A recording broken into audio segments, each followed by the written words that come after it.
Welcome to Chillin' 101. We hope this video helps. You start by confirming compatibility. Check lock model, backset, and door thickness so the unit fits flush. Once done, remove the old deadbolt and latch plate. Keep screws organized. Next, mark centerline at standard 36 height unless you need a different ergonomic height, and measure backset precisely. Use the included template. Clamp it in place. Make pilot holes for wiring if required. Make sure to wear safety glasses and test the latch alignment before drilling the main hole.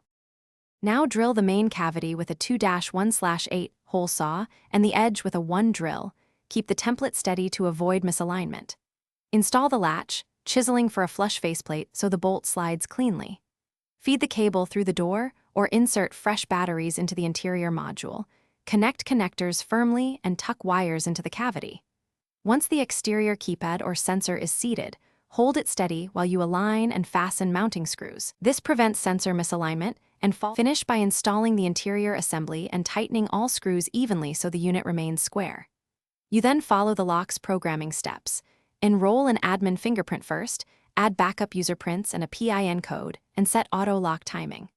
Test the full cycle repeatedly. Locked, unlocked, deadbolt throw, and battery removal to ensure reliable behavior. If you encounter misreads, clean the sensor, re-enroll using varied finger angles and pressure, and verify battery voltage. Low power often causes intermittent failures.